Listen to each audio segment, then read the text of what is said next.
Laurent Bazin vous informe sur Europe 1. Il s'appelle Jeff Bezos. Alors vous connaissez maintenant probablement son nom. Il pèse 112 milliards de dollars. Oui, ça donne un peu le tournis, je sais. C'est le patron d'Amazon. Il est devenu hier l'homme le plus riche du monde. Son entreprise, elle, pèse 700 milliards de dollars en bourse, bien évidemment. Et elle a toutes les ambitions du monde. Vous allez le voir. Pour le meilleur ou pour le pire, c'est ce qu'on va essayer de trancher ce soir.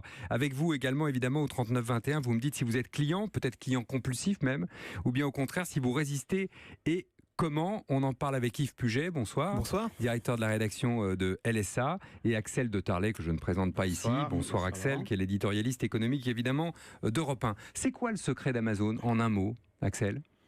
C'est de savoir avant vous-même ce qui vous ferait plaisir.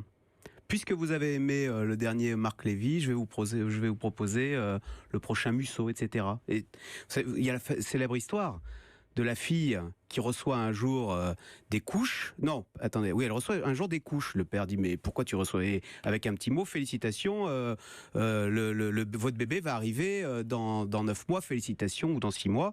Et le père dit, mais comment, ma fille, tu es enceinte ? La fille, mais je suis absolument pas enceinte.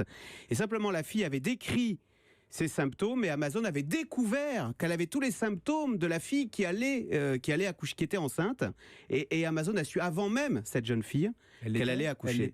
Elle l'était ? Elle l'était. C'est aux États-Unis. C'est l'algorithme. C'est l'algorithme qui avait décelé avant même la fille qu'elle était enceinte. Donc ça, c'est le secret d'Amazon. Combien ça pèse en chiffre d'affaires Amazon cette année ? En France, par exemple ? En France, on est environ un petit peu plus de 4 milliards, donc c'est déjà beaucoup, Oui, c'est pas parce mal, qu'ils quand sont même. là depuis 2000, Oui. mais ça représente le chiffre d'affaires de Monoprix, par exemple. En revanche, ça a une belle croissance de chiffre d'affaires, donc ça, à mon avis, sur 2017, ils vont pas annoncer, parce qu'ils cachent leurs chiffres, mais à mon avis, ils vont être à 5 ou 6 milliards sur 2017. Combien ça représente de clients en France ? On sait ? J'ai pas le nombre de J'ai clients, entendu 24 millions de comptes actifs. Est-ce que mais- ça vous semble... Oui, c'est très probable. Mais pour compléter ce que vient de dire Axel, ce qui est fabuleux chez Amazon, c'est effectivement, ils ont une écoute client qui est exemplaire. Et ce qu'ils ont réussi en 24 ans, c'est que tout simplement, c'est eux qui donnent le tempo. Ils décident que la livraison, ce sera en 24 heures. Tous les autres courent derrière pour faire la livraison en 24 heures. Ils décident que la livraison sera en 2 heures. Tous les autres courent. Donc, c'est Amazon qui, aujourd'hui, donne le rythme. Et il Axel le de décide Tarlet. également en prix. Ils décident, et quand vous avez des produits standards comme des jouets, où les enfants disent je veux le robot R2D2 avec rayon laser intégré, et tiens, je t'ai même découpé, maman, sur le catalogue de jouets, le modèle que je veux, la maman, elle va plus à la grande récré, elle l'achète directement sur Amazon, elle est sûre d'être livrée en 24 heures, et c'est comme ça que la grande récré se retrouve en cessation de paiement. Donc, ils n'ont pas besoin Donc d'être... il y a de la casse quand même.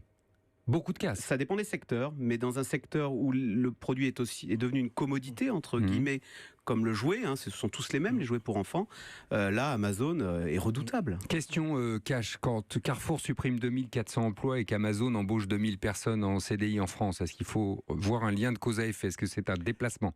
Je crois qu'il faut se méfier de mettre tout sur le dos d'Amazon et de dire que c'est uniquement l'e-commerce qui fait patiner ou dérailler même de temps en temps le commerce. Il n'y a pas qu'Amazon.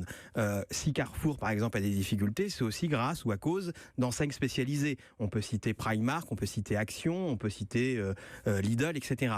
Donc ce n'est pas juste à cause d'Amazon. Et puis les licenciements chez Carrefour, ou les suppressions de postes, pardon, ce ne sont pas des licenciements, c'est aussi tout simplement un phénomène d'embourgeoisement. Il y a peut-être trop de monde au siège. Est-ce que ça peut devenir un très gros employeur en France ?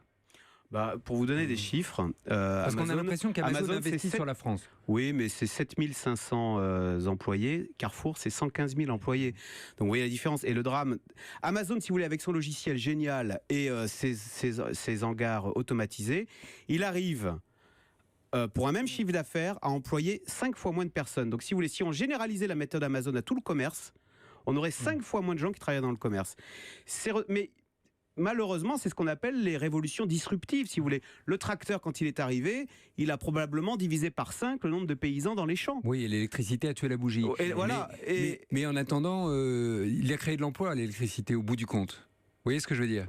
Il a créé de Amazon, on ne sait pas. l'efficacité qui a permis de libérer de l'énergie pour faire des services. Voilà. Et je crois qu'il arrive dans le commerce, pour ceux qui ne sauront pas se réinventer, apporter du service et de la valeur ajoutée, il arrivera le fait qu'on sera livré par des robots pour faire simple, et que donc C'est les fameux drones Amazon, ça aussi. oui, mais où tout sera automatisé, et donc les commerçants qui ne sauront pas faire autre chose que mettre des choses dans les rayons et vous faire passer en caisse, qui ne sauront pas faire une expérience client, comme on dit, ceux-là ont du souci à se faire parce qu'ils vont se faire ubériser, comme on On dit. est en ligne avec Rémi qui nous a appelé tout à l'heure au 3921. Vous êtes libraire, je crois.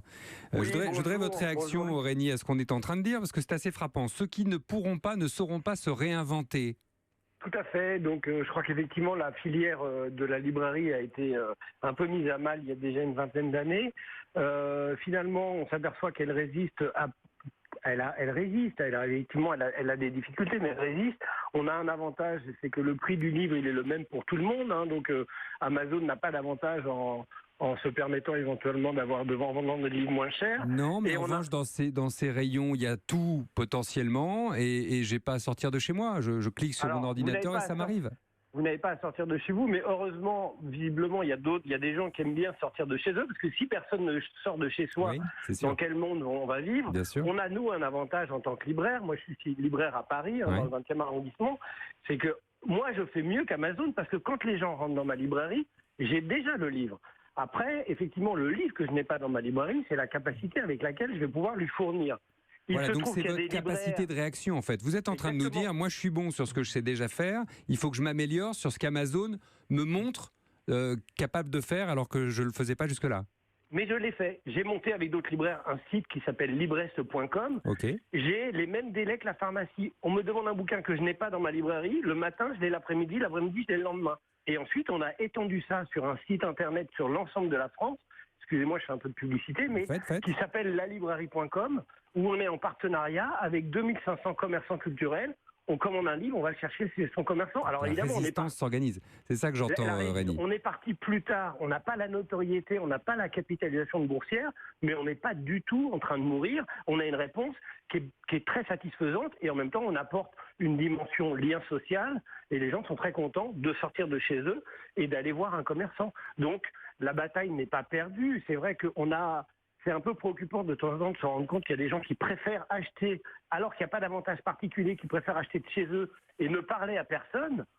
C'est très préoccupant, mais c'est un problème de société, c'est même pas à la limite un problème de commerce. Mais fort heureusement, il y a encore plein de gens qui ont envie de se parler et d'aller chez le commerçant qui est à côté de chez eux. Merci de votre témoignage ce soir. Marquons une petite pause, on va continuer à en débattre avec Yves Puget et avec Axel de Tarlet, avec vous également au 3921. N'hésitez pas, avec Michel notamment qui nous appelle de Haute-Loire, de Dunière précisément, et qui nous rejoint juste après la pub. Pour intervenir sur Europe 1, appelez le 3921. 50 centimes la minute. Bouygues Télécom. Greg de Grenoble est en grand dilemme. Aller au ski ou s'offrir un nouveau smartphone avec un grand forfait plein de gigas pour partager grand nombre de photos. Eh bien, Greg, cessez de vous gratter la tête et ouvrez grand les oreilles. Vous allez être grandement satisfait. En ce moment, c'est les petits prix chez Bouygues Télécom. Profitez de 10 € de réduction par mois pendant 12 mois pour tout nouveau forfait sensation avec appel illimité à partir de 20 gigas. Rendez-vous vite en boutique Bouygues Télécom. Offre soumise à condition avec engagement 24 mois et conservation du numéro. Une envie de Peugeot, ça n'attend pas. Vous avez vu? Depuis que vous vous êtes offert la très chic et ultra personnalisable Peugeot 108 avec toit découvrable et navigation sur écran tactile, vous avez beaucoup d'amis qui vous proposent une après-midi shopping au volant de votre 108. Pendant les très belles reprises, la Peugeot 108 est à partir de 7 990 €. Offre cumulable avec les 1 000 € de prime à la conversion de l'État. Détails sur offre.peugeot.fr. Europe Soir, Laurent Bazin sur Europe 1. Qui a peur d'Amazon? On en parle ce soir avec Yves Puget, le directeur de la rédaction de LSA, et Axel de Tarlet, qu'on ne présente pas évidemment sur Europe 1, que vous retrouvez tous les matins aux alentours de 7h50. Il y a Rémi, qui est libraire, qui nous appelait pour nous dire, nous on s'organise parce que les services que faisait Amazon et qu'on ne faisait pas nous libraires, on est en train de s'organiser pour les faire. Je le recite, c'est libraire.com je crois, et 2500 libraires qui s'associent en France pour pouvoir en quelque sorte faire face. C'est ça l'histoire Oui, finalement. ce qu'il a raconté était très intéressant, c'est-à-dire que la grande distribution est arrivée face au petit commerce sur l'argument du choix. Chez nous, il y aura plus de produits. Et cette même grande distribution, aujourd'hui, elle est concurrencée par Amazon, qui aligne tout simplement 200 millions de références sur son site. Pardon, 200 200 millions de références. France. Donc effectivement, vous ne trouverez pas C'est ça dans un hallucinant. magasin. Donc l'arme de demain des commerçants, petits et grands, c'est tout simplement la sélection. C'est de dire venez chez moi, vous trouverez les bons produits, mais en plus vous aurez du conseil, du service et vous pourrez les essayer ou les goûter. Axel de Tarlet. Et l'expérience client, mais c'est très bien. Ça veut dire que les commerçants vont devoir réapprendre à servir le client. Je sais pas, rêvons un peu. Vous allez acheter un J'ai de vêtement. très bons commerçants qui servent le client. Hein. Il y en a. Hein. Ouais, mais de temps en temps, on est mal reçu. D'accord. Je vais pas citer des Ok. enseignes, mais moi, il y a des enseignes où je me souviens, on a l'impression de déranger le personnel quand on leur demande un renseignement. Alors que, imaginons, vous voulez acheter un vêtement. On vous met dans dans une cabine d'essayage avec votre musique préférée, on vous apporte un café, etc. Et ben là, vous irez avec plaisir, plutôt que d'acheter sur Amazon, acheter les vêtements dans cette enseigne. Vous voulez votre café, votre musique préférée. Ouais, mais je Amazon est caricature un peu, peut-être hein. capable de le faire, Axel de Tarlet. Bah, C'est pas- possible. Mais c'est leur problème, c'est pour ça que justement ils veulent acheter des magasins en dur, parce qu'ils se rendent bien compte que leur limite, c'est qu'ils ont racheté aux États-Unis la Whole Food Market et qu'ils veulent racheter, dit-on en France, une enseigne type Carrefour, c'est qu'ils sont pas physiques. Et qu'à un moment, il faut quand même un petit peu être Il faut physique. aller au contact du Et client, voilà. vous voulez dire physiquement. Qu'en pense Michel? Bonsoir Michel. Oui, bonsoir Laurent. J'habite une petite commune de moyenne montagne, 3000 habitants. C'est Je donne Dunière, la hein. priorité aux achats locaux. Quand je ne trouve pas, je vais sur Amazon ou bien je vais dans la grande ville à 30 km de là. Mais c'est vrai qu'Amazon a beaucoup d'avantages, uniquement pour ce qui me concerne en matière de livres et de DVD, pardon. Jamais d'alimentation, ni le reste, ni vêtements. Ça peut venir Michel. Hein, vous savez qu'Amazon est en train de se lancer dans le frais. Oui, mais Dit-on je en préfère le négociation avec contact local. Super U, je ne sais pas. Je préfère le contact local. D'accord. Parce qu'au moins, il y a le contact, il y a la possibilité d'acheter, de discuter, de rencontrer des amis, etc. Donc vous êtes circuit court quand il s'agit de votre alimentation, mais pas quand il s'agit de vos livres, parce que vous considérez que la librairie Amazon est beaucoup plus fournie, c'est ça? Ben oui, parce que je sais de privilégier aussi le libraire local, qui, lui, va commander s'il ne l'a pas, et j'aurai 3 semaines peut-être de délai. Yves Puget, très intéressant ce que nous dit Michel. C'est vrai que quand on est dans un petit village de moyenne montagne, nous disait Michel en Haute-Loire, Amazon c'est quand même une bénédiction. Je dis Amazon, mais on peut citer d'autres ça sites. a toute sa place. Après, pour Amazon, la problématique, c'est le coût de la livraison de ce genre de personnes. Et le coût écologique. Et le coût écologique. Parce que, pardon, mais le système Amazon qui consiste quand même, vous le disiez, à acheter un livre sur Internet qui est dans un entrepôt à Montélimar, ensuite il part dans une camionnette, la camionnette vient se garer en bas de chez vous en double fil, le type sonne, monte avec son petit paquet, hein. Il monte, pendant ce temps-là il crée un bouchon dans la ville. Moi, il me le met dans ma boîte aux lettres. Ouais, vous le mettez dans votre boîte aux lettres et il repart dans sa camionnette.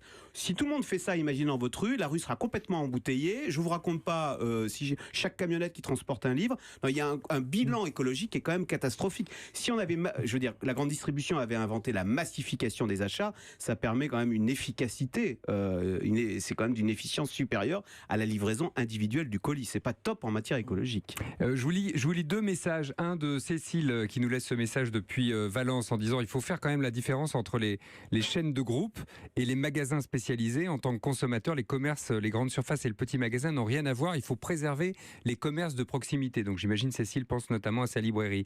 Et puis Yves qui posait une question très intéressante. Il faut penser à l'avenir du financement de nos services publics et de nos prestations sociales, dit Yves, du côté de Meillard, dans l'Allier. Amazon a déjà fait fermer 2 chaînes de magasins aux États-Unis et paye très peu d'impôts. Paye des impôts en France, Amazon? Oh bah non. Alors à la différence des autres GAFA, c'est que Amazon gagne moins d'argent. Mais non, mais ça c'est le scandale des GAFA, c'est qu'on n'arrive pas ils se sont optimisés fiscalement en s'installant en l'occurrence pour les GAFA Amazon. c'était très grand, ce sont les géants Les d'Internet. Google, Amazon, Facebook et Apple, ils se sont organisés fiscalement. Donc en l'occurrence Amazon c'est le Luxembourg.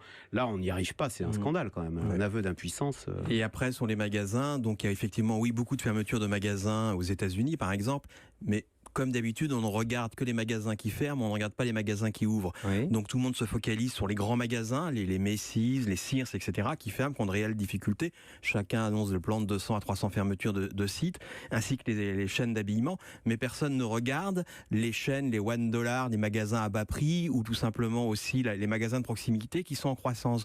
Donc au final, si on fait le solde, aux États-Unis, il y a plus de création de magasins que de fermetures. Tiens, bon, très Mais bien. ce ne sont pas les Très mêmes bien. magasins. 1 minute, vous savez faire, Axel de Tarlet, peut-être même 45 secondes pour me dire ce que va nous proposer Amazon demain. Oui, parce qu'Amazon, il a une connaissance client inégalée. Donc, il peut vous proposer de la banque parce qu'il vous connaît. Il sait que si on vous faites des achats au milieu de la nuit, vous êtes un mauvais client. Il le sait, ça, Amazon. Quelqu'un qui achète du whisky à 3h du matin, c'est peut-être pas quelqu'un à qui on a envie de prêter de l'argent. Est-ce que quelqu'un qui achète du tofu, qui est très régulier dans ses achats, Amazon va avec son algorithme. Amazon est plutôt tofu que whisky. Non, mais donc. il arrive à voir quels sont les clients sérieux et les clients plus excentriques. D'accord. Donc il va. Donc ça, c'est la banque. Et ben donc il va pouvoir faire de la banque. Ensuite, Amazon, il connaît vos goûts, donc il va pouvoir vous proposer des films de télé. Et il a installé au milieu du salon Alexa. Maintenant, on peut parler avec Amazon. Vous savez, c'est son assistant vocal. Comme on parle avec Google, avec des produits Samsung similaires. Et donc vous imaginez, bonjour Axel, vous rentrez chez vous. Ce soir, je vous ai préparé un film. Vous n'avez plus de café. Il faut que vous commandiez du café. Je veux dire, merci Amazon, rachète-moi du café. Et donc Amazon aura la capacité, sera l'interface entre vous et Nescafé. Donc la prochaine étape d'Amazon, c'est ma maison. Notre maison et nos maisons. Votre vie même. Dit comme ça, c'est un peu vertigineux. Ouais. Merci Axel de Tarlet d'avoir été avec nous. Merci beaucoup à Yves Puget, le directeur de la rédaction de LSA. Merci beaucoup pour tous vos appels au 39 21. Michel, Yves, Cécile et Rémi.